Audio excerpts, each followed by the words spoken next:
안녕하세요. 책 읽기 좋은 날 여운입니다. 사람의 몸은 자연의 일부이며 자연의 질서에 가까울수록 건강합니다. 그러나 우리는 자연과 멀어지면서 질병에 시달리게 되었습니다. 문명의 발달로 인해 자연 그대로의 음식은 줄어들고 공장에서 생산된 가공식품이 늘어나고 여러 가지 화학물질이 첨가되기 시작했습니다. 이런 음식을 먹다 보니 사람들의 몸은 엉망이 되어버렸습니다. 더 심각한 문제는 가공식품으로 망가진 몸을 고치기 위해 자연으로 돌아가는 것이 아니라 또다시 화학약품에 의존하는 것입니다. 저자는 암과 당뇨 같은 질병은 유전질환이 아니라 대사질환이라고 정의합니다. 이러한 질병은 체내 세포 단위에서 발생한 영양과 해독의 문제가 원인입니다. 따라서 대사질환은 우리 몸이 회복되면 반드시 물러간다는 사실을 꼭 알리고 싶다고 강조합니다. 오늘 소개할 책은 질병과 노화를 결정하는 효소, 병원 갈 일 없는 대사혁명입니다. 이 책은 모든 질병의 원인이 잘못된 신진대사라고 전제하며 우리 몸이 대사를 하는 원리와 대사를 원활하게 하는 식이요법 등 일상생활에 적용 가능한 질병 예방 및 회복 방안을 소개하고 있습니다. 효소는 생명활동의 가장 중요한 요소로 효소가 없다면 우리 몸은 아무것도 할 수가 없습니다. 사람이 노화하고 병드는 이유는 생명작용을 돕는 효소가 점점 줄어들기 때문입니다. 자, 그럼 지금부터 효소가 무엇인지, 효소는 어떤 작용을 하는지, 효소 강화 식사법은 어떻게 실천할 수 있는지 잠시 책 속으로 들어가 살펴보겠습니다. 오늘도 책 읽기 좋은 날과 함께 좋은 시간 보내세요.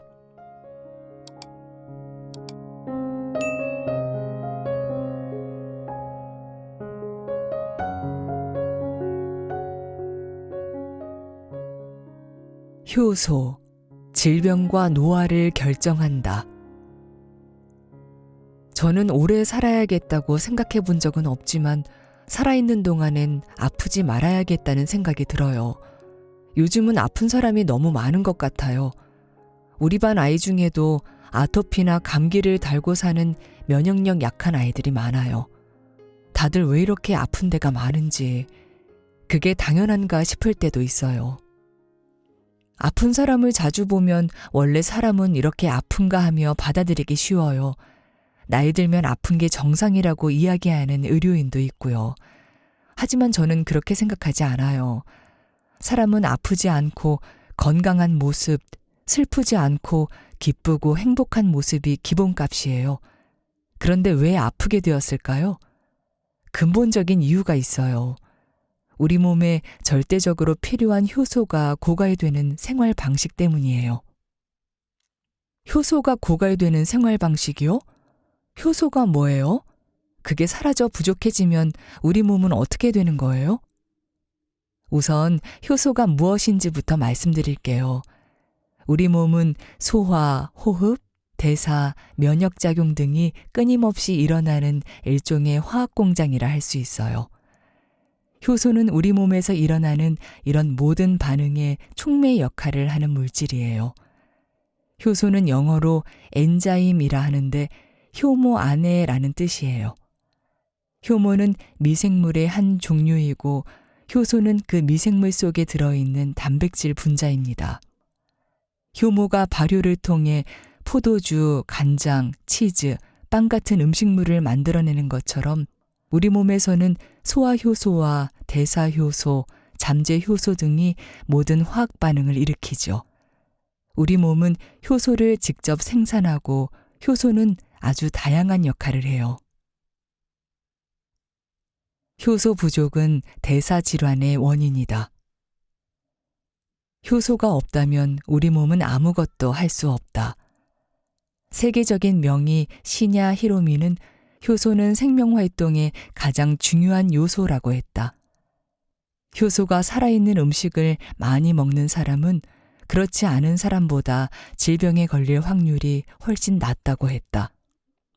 그는 세계 최초로 대장 내시경을 발명하고 암 사망 진단서를 한 건도 쓰지 않은 기록을 가지고 있는 의사다.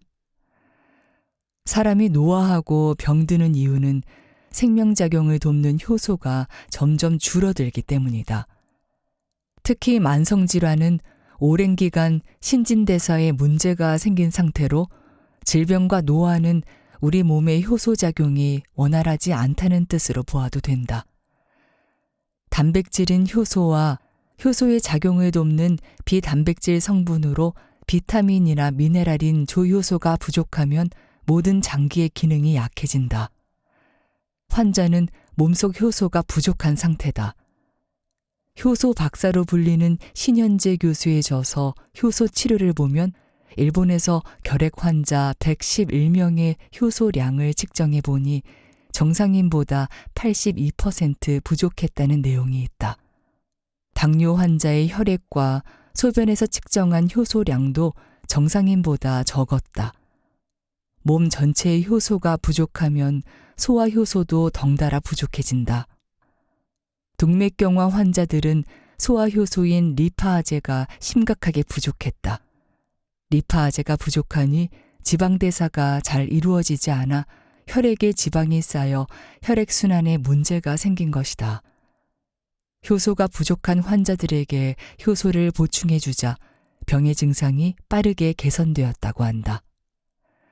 신현재 교수는 이 책에서 건선이나 아토피, 간염, 담낭염, 당뇨가 있는 환자들은 혈액 내 아밀라아제 농도가 낮다고 했다. 이들에게 아밀라아제를 보충하자 증상이 호전되었다. 아밀라아제 보충 후 당뇨 환자의 인슐린 기능이 50%까지 향상되었다고 했다. 소화효소인 아밀라아제나 리파아제가 단지 소화에만 작용하는 것이 아니라는 점을 확인한 셈이다. 혈액의 백혈구에도 소화효소가 있어 몸 전체의 신진대사에 효소가 관여함을 알 수 있다. 효소가 부족하면 질병은 심해지고 효소가 채워지면 질병은 호전된다. 효소 부족은 노화를 가속한다. 아이들 입에서는 침이 줄줄 흐른다. 하지만 노인들은 침이 말라 있다. 70대 침샘 효소는 20대와 비교하면 30분의 1에 불과하다. 병이 깊은 사람도 침이 잘 나오지 않는다. 침이 잘 나오지 않으면 음식물을 씹기도 어렵고 소화하기도 어렵다. 먹은 양에 비해 소화효소 양이 적어서다. 침은 소화효소 역할뿐만 아니라 살균과 항암작용까지 하는 것으로 알려졌다. 아플 때 침을 삼키면 병이 낫는다는 말이 있다. 침이 곧 치료제라는 뜻이다. 침은 나쁘거나 더럽지 않다. 침을 소중한 보약처럼 여겨야 한다. 침이 잘 나오지 않는다면 소화를 담당하는 효소뿐 아니라 몸 전체의 신진대사를 담당하는 효소도 잘 만들어지지 않는다고 보아야 한다. 소화력이 떨어진 것은 효소가 줄어들었기 때문이고 효소가 부족하면 호흡, 혈액순환, 면역력, 생식 능력 같은 다양한 신진대사 능력이 떨어진다. 여성은 질 분비량이 감소하고 방광염과 자궁질환에 쉽게 노출되며 폐경이 빨리 온다. 남성은 혈액순환이 나빠져 발기부전 같은 증상을 겪는다. 그러나 몸에 효소가 풍부하면 나이가 들어도 소화를 비롯한 신진대사에 큰 문제가 없다. 여성은 55세, 남성은 75세까지 생식 능력에 문제가 생기지 않는 것이 정상이다. 젊은 사람이라도 효소가 소모되도록 만드는 식사를 계속하다 보면 효소 부족으로 노화와 질병이 빠르게 찾아올 수 있다. 요즘은 젊은 당뇨, 젊은 치매라는 말이 낯설지 않을 정도로 귀에 들려오고 암에 걸리는 연령대도 낮아졌다. 심지어 소아암과 소아당뇨 환자까지 늘고 있다. 병에 걸리는 시기가 나이와 무관하다는 말까지 나온다. 이렇게 된 데는 여러 가지 이유가 있을 수 있지만 신진대사의 관점에서 본다면 효소 부족으로 진단할 수 있다. 효소, 잘못된 식사로 고갈된다. 효소가 부족하면 병에 걸리기 쉽고 빨리 늙게 된다는 말씀이지요. 그러면 왜 효소가 부족해질까요? 효소 부족도 유전자나 가족력과 연관이 있나요? 효소 부족은 유전자나 가족력과는 무관해요. 우리가 늘 먹는 식사와 관련이 있지요. 사실 현대인의 식단에는 식품 효소가 거의 없다고 보면 됩니다. 밥, 빵, 익힌 고기의 공통점은 효소가 들어있지 않다는 거예요. 소시지 같은 가공식품이나 햄버거, 피자, 음료수도 마찬가지죠. 불로 조리하는 과정에서 원래 음식물, 정확하게는 생물체인데 그 속에 있던 효소가 파괴된 겁니다. 삼시세끼 식품 효소가 전혀 들어있지 않은 식사를 계속하면 몸에 무리가 와요. 요즘 우리 주위에 아픈 사람이 많은 것도 잘못된 식사를 계속하기 때문으로 보여요. 그런 식사는 체내 효소를 과도하게 사용하게 만드니까요. 사람은 아프지 않도록 디자인되어 있다. 우리가 일상에서 쉽게 선택하여 먹는 가열 조리한 음식, 모두가 좋아하는 달고 짭조름한 가공식품과 육류의 과잉 섭취, 정제 탄수화물과 정제 당, 튀긴 음식, 뷔페식 등은 건강에 어떤 영향을 미칠까? 그리고 나이가 들면서 장기간 복용하게 되는 약물은 과연 괜찮을까? 사실 우리가 먹는 음식은 대부분 가열조리한 가공식품에 해당한다. 또 만성질환이나 대사질환으로 특정 약물을 장기적으로 복용하는 사람을 주변에서 쉽게 본다. 이처럼 환자들이 계속 늘어나고 약에 의지하는 사람들이 점점 많아지는 상황을 어쩔 수 없는 현상이라고 가볍게 여겨서는 안 된다. 우리가 그동안 계속해온 식사법에 문제는 없는지, 장기간 약물을 복용해도 정말 괜찮은지 좀 더 관심을 가지고 슬기롭게 대처해야 한다. 사람의 몸은 아프지 않도록 디자인되어 있다. 병에 걸리지 않는 몸이 기본값이다. 지금이라도 식품 효소가 충분한 식사를 한다면 만성질환이나 대사질환에서도 벗어나는데 큰 도움을 받을 수 있다. 가열 조리식은 효소가 파괴된 음식이다. 한식은 어떤 반찬으로 구성하느냐에 따라 건강식이 될 수도 있고 질병식이 될 수도 있다. 갈비찜이나 아귀찜이 주 요리이고 나물 반찬이나 채소류가 없는 식단이라면 체내 효소를 많이 사용해야 한다.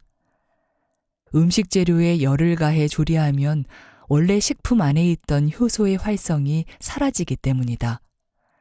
이때 쌀밥 같은 정제 탄수화물을 함께 먹으면 혈당이 갑자기 오르는 혈당 스파이크 현상이 일어날 수도 있다.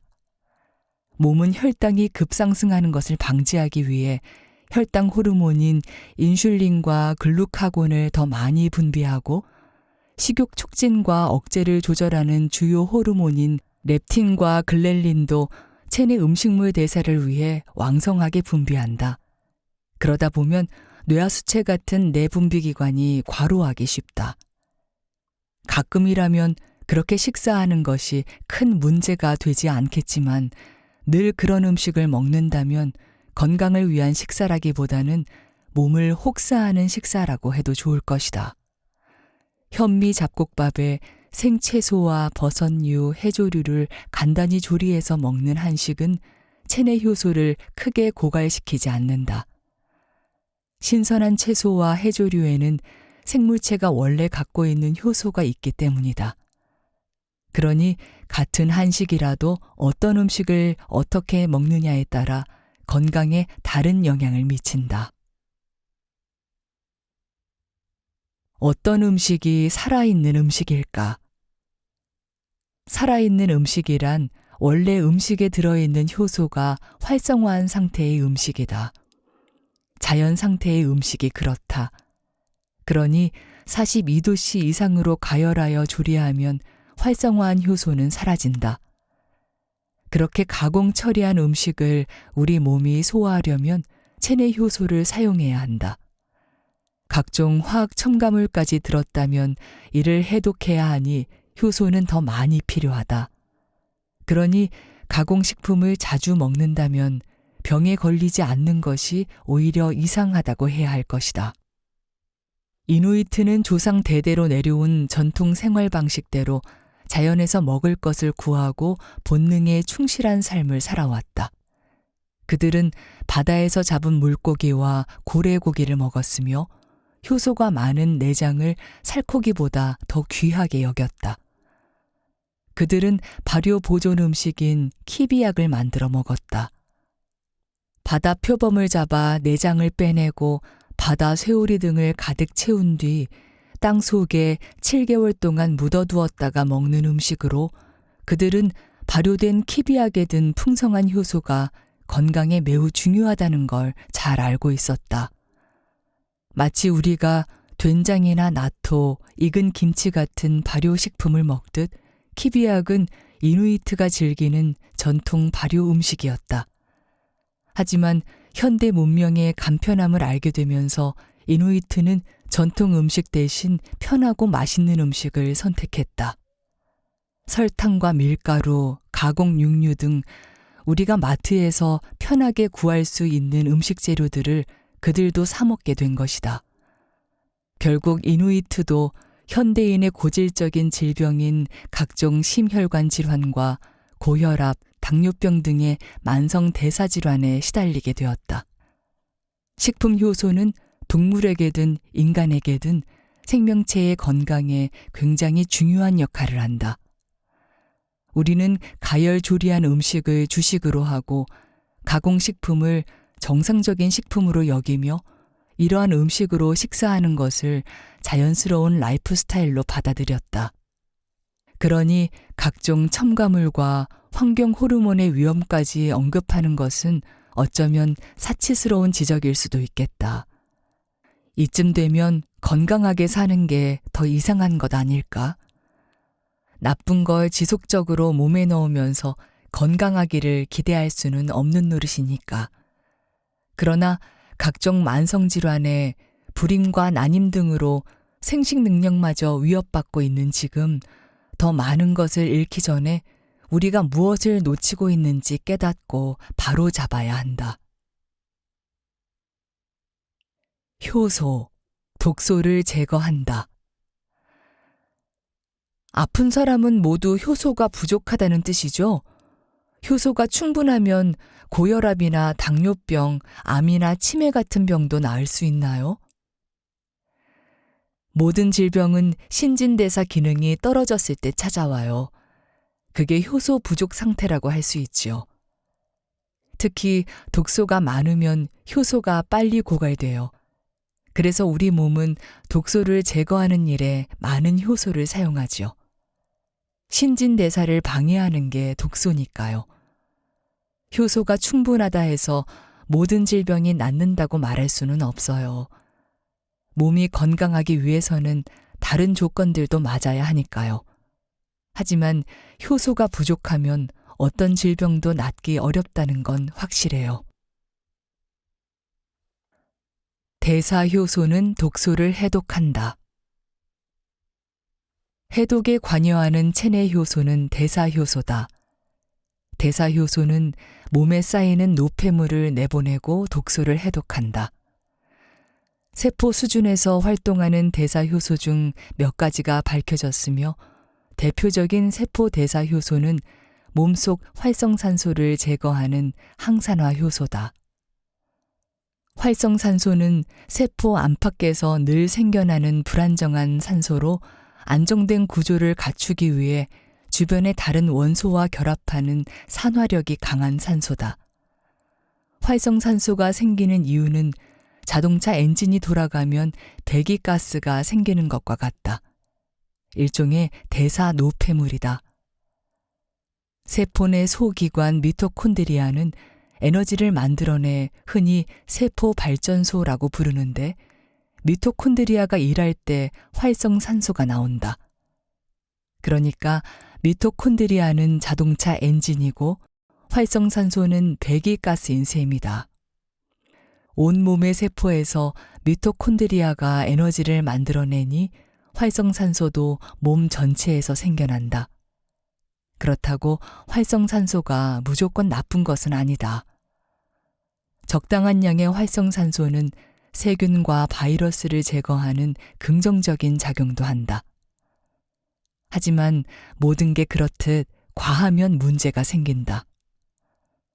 활성산소가 과다하면 백혈구나 정상세포를 공격한다.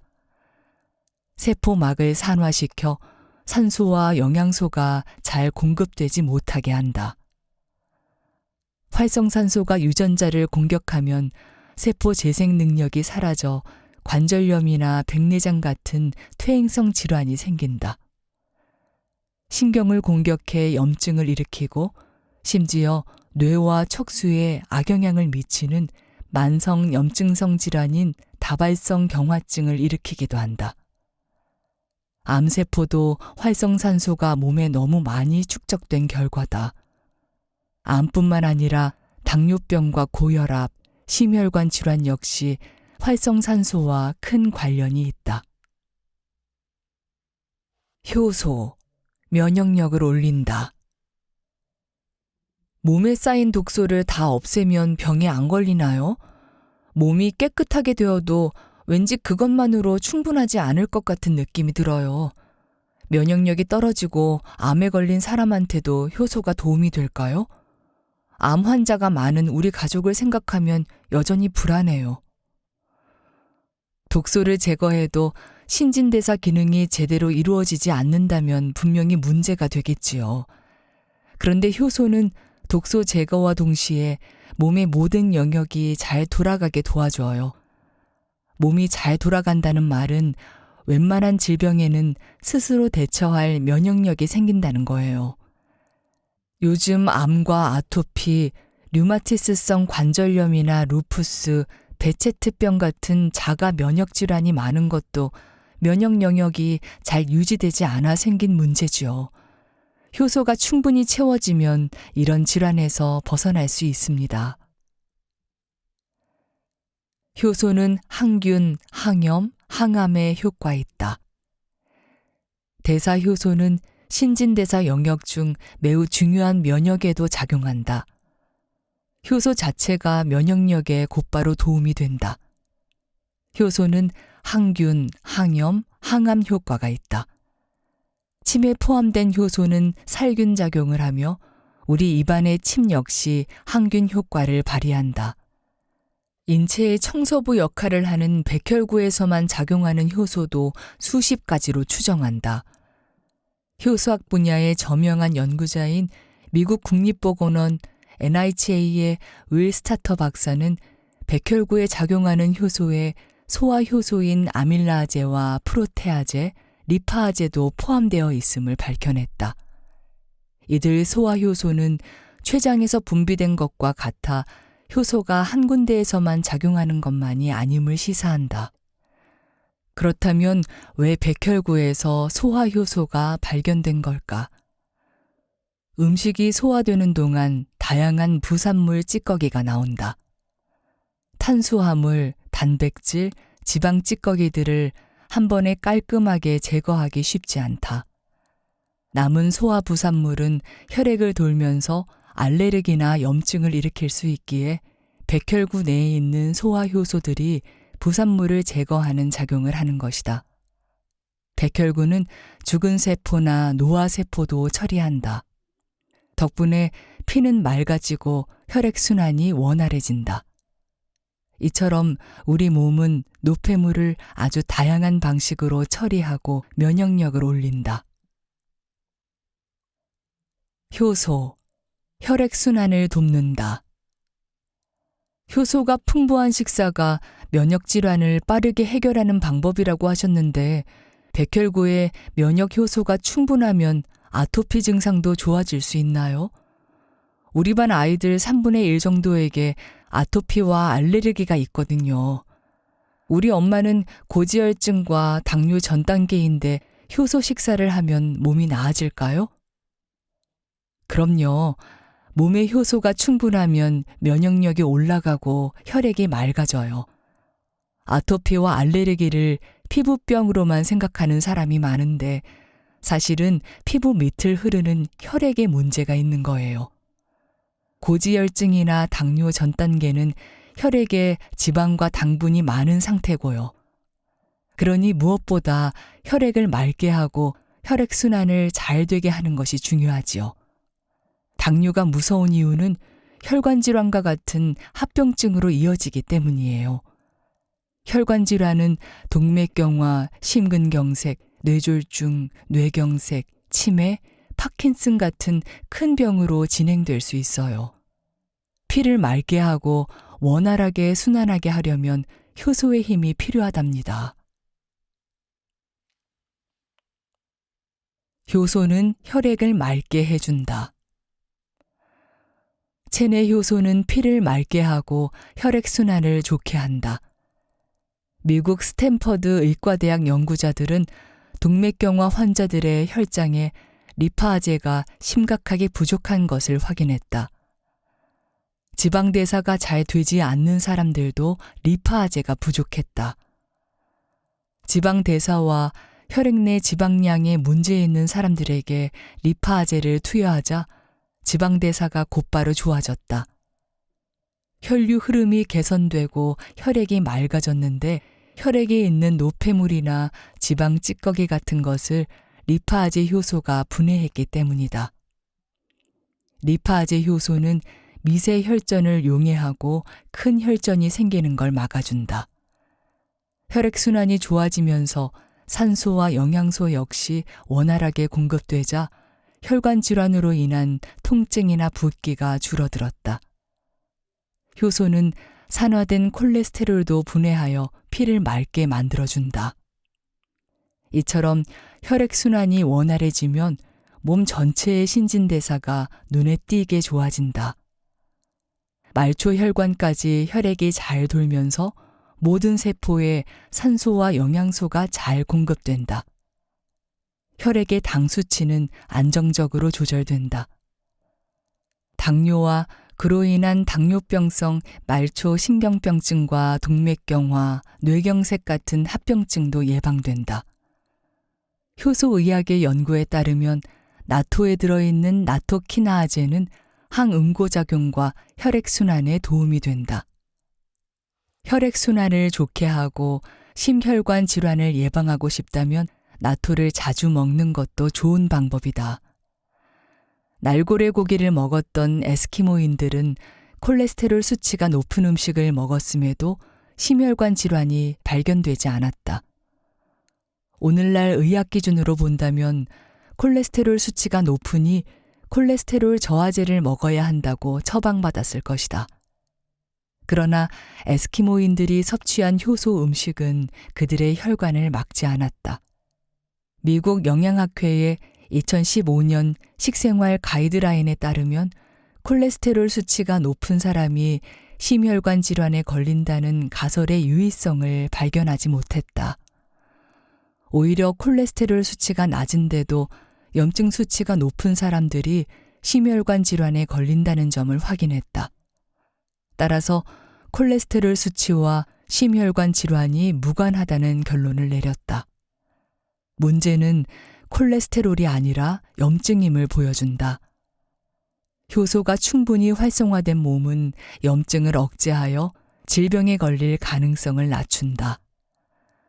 효소가 충분한 식사로 피가 맑아진 사람들은 몸의 변화를 확실하게 느낀다. 효소 식사를 사흘 정도만 계속해도 속이 편하고 소화가 잘 되는 것을 체감한다. 아침에 잠에서 깨어났을 때 피로감이 적어 바로 활동할 수 있게 된다. 어깨 결림이나 두통이 줄어들고 탈모가 개선되는 사례도 있다. 30년 동안 계속된 불면증이 2주 효소 식사만으로 사라진 사례도 있다. 몸이 변화하는 방식과 그 양태는 사람마다 개인차가 있지만 많은 사람이 몸 상태의 긍정적인 변화를 확실히 경험한다. 대사효소는 세포를 재생하고 균형을 잡는다. 사람의 몸은 날마다 수천만 개의 세포를 만들어낸다. 건강한 세포, 돌연변이 세포, 암세포 등 우리 몸은 살아있는 동안 멈추지 않는 세포 공장인 셈이다. 세포를 만드는데도 대사효소가 작용한다. 세포의 재생과 분열이 잘못되면 문제가 생기고 암세포가 생긴다. 효소가 부족하면 세포 재생에도 문제가 생긴다. 나이가 들면 상처가 잘 아물지 않고 멍이 쉽게 사라지지 않는다. 효소가 부족하면 상처난 피부가 잘 재생되지 않는다. 건강한 세포로 새 몸을 만들고 싶다면 효소를 충분하게 채우는 것이 중요하다. 우리 몸은 스스로 산과 알칼리를 조절한다. 이 역할을 대사효소가 한다. 대사효소는 산과 알칼리 균형을 맞춰 몸이 산성 체질이 되지 않게 한다. 당분이 든 음료수나 고기를 많이 먹으면 몸이 산성화한다. 대사효소는 산성 체질이 되지 않도록 뼈에서 칼슘을 빼내 혈액 균형을 맞춘다. 신진대사를 위한 체내 균형에는 전해질과 호르몬 균형도 매우 중요하다. 효소가 충분한 식사를 한 사람은 호르몬 균형도 원활하다. 완경도 느리게 오고 갱년기 증상도 덜하다. 노화로 인한 몸의 변화가 더딘 편이다. 우리 몸속 효소들이 알아서 균형을 맞추는 것이다. 사실 우리 몸속 대사 효소의 종류나 작용은 아직 일부분밖에 밝혀지지 않았다. 이름조차 붙이지 못한 효소가 매우 많다. 일부 효소의 작용을 밝혀낸 연구 결과에 따르면 단 1분 동안 무려 3,600만 번이나 반응을 일으켰다. 하루 24시간, 그리고 평생 내 몸에서 일어나는 효소작용은 상상력을 아무리 동원해도 다 이해할 수 없는 수준이다. 영양소나 수치에 대한 관심도 중요하지만 그보다 더 주목해야 할 것은 내 몸을 위해 끊임없이 작용하며 생명을 유지하는 효소의 힘, 즉 효소 에너지일 것이다. 똑똑한 효소 강화 식사법. 이렇게 나를 위해 일해주는 효소의 힘을 느껴보고 싶네요. 효소 에너지가 충분해지려면 어떻게 해야 할까요? 삼시세끼 생식만 해야 할까요? 그건 아무래도 실천하기 어려울 것 같은데요. 효소의 힘이 얼마나 중요한지 알았다면 스스로 할 수 있는 것부터 조금씩 해나가면 돼요. 제가 몇 가지 방법을 알려드릴게요. 실천하면서 조금씩 늘려가면 돼요. 단 멈추지 않는 것이 중요해요. 질병은 효소 부족, 효소 결핍에서 온다는 걸 꼭 기억하면 됩니다. 효소 식사법은 몸을 살린다. 효소가 충분한 식사법은 말기 간경화도 이겨내게 만드는 기적 같은 효과를 발휘하기도 한다. 사찰 음식 명장으로 알려진 선제 스님은 병원에서 간경화 말기 진단과 함께 여명이 몇 개월 안 남았다는 선고를 받았다고 한다. 스님은 마음을 새롭게 하고 자연의 음식을 먹기 시작했다. 자연 그대로의 맛과 향을 살려 제철 밥상을 차렸다. 최소한의 양념으로 음식 재료의 효소를 지켰다. 간은 다시 생기를 얻고 몸은 점점 회복되었다. 스님 몸을 살린 음식은 신선한 과일과 채소, 제철 나물과 된장 같은 발효 음식이다. 세계적인 리더들의 주치의였던 시냐 히로미도 미러클 엔자임, 기적의 효소를 강조하며 효소가 충분한 식사를 적극 권장했다. 대장 내시경을 이용한 폴립 절제술로도 유명한 그의 치료를 받은 암 환자들은 암이 재발하지 않았는데 효소가 충분한 몸을 만드는 식사법을 실천한 덕분이다. 독일에서 말기암을 식사법으로 치료한 막스 거슨도 사과와 여러 종류의 채소로 만든 즙을 날마다 여러 잔씩 마시게 했다. 자연의 생명이 담긴 효소 식사는 시한부 인생을 선고받은 말기 환자들의 꺼져가는 생명도 되살려준다. 이는 인간의 몸이 지닌 회복력이 얼마나 강력한지 보여주는 사례다. 헬렌과 스콧 니어링, 시냐 히로미, 거슨, 조엘 펄먼 등 무병장수의 삶을 산 사람들이 실천한 효소 식사법에는 다음 몇 가지 공통점이 있다. 첫째, 아침 식사는 과일 식사. 아침은 식욕이 덜하고 대소변을 배출하는 시간이다. 해독작용이 활발하며 소화기관이 쉬면서 원기를 회복하는 시간이다. 이때는 소화효소가 많이 필요한 밥이나 빵, 고기나 우유 같은 음식보다는 수분이 많고 효소가 풍부한 음식이 좋다. 아침에 일어나서 미지근한 물 한 잔을 마신다. 레몬수나 숭늉도 좋다. 30분 후 과일로 식사한다. 과일 대부분은 90%가 수분이고 10% 정도가 당분과 섬유질이며 비타민과 미네랄, 식물 영양소와 효소가 풍부하다. 소화효소를 덜 분비하게 하고 해독작용을 위해 애쓰는 간과 장에게 소중한 효소 에너지를 보충해준다. 둘째, 점심은 채소와 해조류를 곁들인 한식 또는 자유식. 점심 식사 전에 물 500ml 정도를 마시고 식전 과일을 조금 먹는다. 30분 후 신선한 채소와 해조류, 버섯류를 곁들인 한식을 먹는다. 콩을 넣어서 밥을 하면 식물성 단백질을 보충할 수 있다. 직장에 있거나 외부 일정으로 신선한 음식을 먹지 못하는 상황이라면 최대한 꼭꼭 씹어서 천천히 먹는다. 침속 효소가 소화를 돕는 것은 물론 살균 작용을 하고 혈당을 천천히 오르게 해 찌꺼기가 적게 만들어지도록 한다. 입안의 음식물을 50번씩 씹는다는 목표로 음식 한 숟가락을 입에 넣은 뒤 숟가락과 젓가락을 식탁에 내려놓는 것도 좋은 방법이다. 젓가락을 들고 있으면 음식을 계속 집어먹게 된다. 여유 있게 식사한다. 천천히 먹으면 평소 식사의 약 70% 정도만 먹어도 포만감이 든다. 적게 먹고 꼭꼭 씹어 먹는 식사는 몸에 독소가 많이 쌓이지 않게 한다. 식전에 물을 마시는 것도 해독에 도움이 되니 기억해 두자. 셋째, 오후 4시는 효소 간식. 간식은 행복한 느낌이 들게 한다. 행복한 느낌은 행복 호르몬을 분비시키며 체내 효소의 양을 늘려주고 면역력과 신진대사를 활발하게 한다. 오후에 먹는 간식 역시 체내 효소의 양을 늘려주는 음식이 좋다. 사과 1개나 상당 분량의 과일, 좋아하는 채소를 넣은 샐러드, 아몬드 같은 견과류를 30g 정도 먹으면 좋다. 아몬드를 기준으로 하면 약 20여 알 정도이다. 차를 마시며 여유를 갖는 습관도 좋다. 단 타닌이 든 녹차나 카페인이 많은 커피는 위장점막에 부담을 주니 피하는 것이 좋다.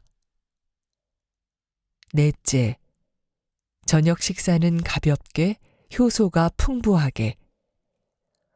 저녁에는 잠들기 전까지 몸을 최대한 이완시키는 것이 중요하다. 하루 내내 교감신경의 활성으로 긴장하고 수축한 근육을 풀어줄 필요가 있다. 몸을 이완시키는 시간대이니 저녁도 소화효소를 심하게 자극하지 않는 음식으로 먹는다. 회식이나 모임이 잦다면 건강을 위해 모임 횟수를 조절하는 것도 필요하다. 그러기 어렵다면 함께 건강한 음식을 찾아 먹는 건강한 모임을 설계하는 것도 대안이 될 수 있다. 어쩔 수 없는 회식이나 모임이라면 음식을 꼭꼭 씹고 적은 양을 먹음으로써 효소 소모를 최소화하는 것이 좋다. 집에서 저녁을 먹을 때는 오후 8시 이전에 마치는 것이 좋다. 저녁 식사 전에도 점심때처럼 물 500ml 정도를 마신다. 블루베리나 딸기 같은 저당도 과일이나 생고구마, 채소 샐러드 혹은 올리브 오일을 두른 채소 볶음 정도를 가볍게 먹는 것이 좋다. 단백질을 꼭 먹어야 한다면 중금속에서 안전한 생선이나 항생제를 맞지 않은 달기 낳은 계란을 1개 정도 먹는 것이 좋다. 들기름이나 올리브 오일, 아마씨유나 견과류 등의 좋은 기름을 활용한 요리는 적게 먹어도 배가 부른 느낌을 줌으로써 과식을 방지하는 효과가 있다. 세포막에 꼭 필요한 지방을 제공함으로써 세포막 투과성이 올라가 세포 기능과 미토콘드리아의 에너지 대사 기능이 좋아진다. 저녁 식후에는 부교감 신경을 활성화하는 간단한 움직임이 도움이 된다. 간단한 스트레칭이나 족욕이나 반신욕, 산책, 명상이나 복식 호흡 등이다. 5째, 외식과 배달 음식은 똑똑하게. 도시에 사는 현대인들은 외식이나 가공식품을 피해서 살기가 매우 어렵다. 식생활 원칙을 고수하며 혼자 식사하는 것도 방법이겠지만 그러기 어려운 상황이 많으니 외식 후에는 반드시 해독하는 습관을 들이자. 나쁜 게 들어왔다면 그만큼 좋은 것으로 밀어내면 된다. 100% 완벽을 추구하다 보면 목표에 도달하지 못할 때 포기하기 쉽다. 상황에 따라 나쁜 것을 먹었을 때 곧바로 해독하는 습관을 들이는 것이 좋다. 해독은 절식, 물과 채소즙, 숟가루나 검은 숭늉을 이용한 방법 등이 있다. 인체는 굶는 동안 자가 포식작용이 일어나 나쁜 성분을 스스로 제거한다. 간헐적 단식으로 당뇨나 암을 해결한 사람들의 경우 몸에서 자가 포식작용이 활발하게 이루어진 것이다. 뷔페에서 마음껏 먹었다면 다음 한두 끼는 절식이나 단식하고 물만 마시는 것이 좋다. 소화기관과 대사작용을 쉬게 해주어야 몸이 다시 힘을 낼 수 있다. 채소즙은 칼륨이 풍부해 좋지 않은 음식을 통해 섭취한 나트륨을 제거해준다. 채소즙을 먹으면 확실히 붓기가 빨리 가라앉는다. 샐러리나 케일, 양배추, 파프리카 등 당분이 적은 채소의 즙을 200ml 정도 마시는 것이 좋다. 미국이나 유럽에서는 몸에 좋지 않은 음식을 먹었을 때 주로 코코넛 껍질로 만든 차콜 캡슐을 사용한다. 화학 물질이나 독소 성분을 몸 밖으로 빼내는 것이다. 이와 비슷한 효과를 내는 것이 검게 태운 누룽지로 우려낸 숭늉이다. 나무나 곡식을 태우면 탄소 구멍이 생겨 독소를 흡착한다. 과식이나 나쁜 음식을 먹었을 때 이러한 방법이 몸을 빠르게 회복시켜준다. 효소가 해야 할 해독량을 줄여주고 신진대사에 효소를 사용할 수 있게 돕는다. 6째, 동물성 단백질은 최상급으로 가끔 즐겁게. 단백질 신화에 길든 현대인들은 고기를 근육을 만드는 보양식으로 생각하지만 오히려 독소가 더 많다. 소나 닭, 돼지 등은 대부분 공장식 축사에서 자라면서 사람보다 5배 이상 많은 항생제를 맞고 곡물 사료를 먹음으로써 오메가6 지방산을 과잉 섭취한다. 염증이 많은 몸이 되기 쉬운 것이다. 이처럼 항생제 성분과 염증이 있는 동물성 단백질이 사람에게 순수 영양을 공급하기란 어렵다. 사람 몸속에 각종 노폐물을 만들고 몸은 이를 해독하느라 효소 낭비가 심해진다. 신야 히로미는 1년에 한두 번 품질이 아주 좋은 소고기를 소량이나마 맛있게 먹는다고 한다. 저렴한 고기를 여러 번 먹는 대신 품질 좋은 고기를 즐겁게 먹는 것이다. 고기뿐만 아니라 계란이나 생선도 좋은 환경에서 나온 것을 선택하여 먹는 것이 매우 중요하다. 단백질은 콩이나 버섯, 녹황색 채소와 과일을 통해서도 얻을 수 있다. 한창 성장기에 있는 유아가 먹는 모유의 단백질은 총 칼로리의 10% 미만이라는 사실을 기억하자. 성인이 15에서 20%가량의 단백질을 먹을 이유가 없다. 해독해야 할 부담만 늘어난다. 사람은 질병 없이 건강하고 마음이 즐겁고 행복한 상태가 기본값이다. 효소가 풍부한 식사는 건강한 삶을 허락해준다. 병에 걸리는 것이 오히려 더 어렵다. 모든 생명체가 건강과 행복의 자유를 마음껏 누리며 사는 것이 자연의 섭리이기 때문이다.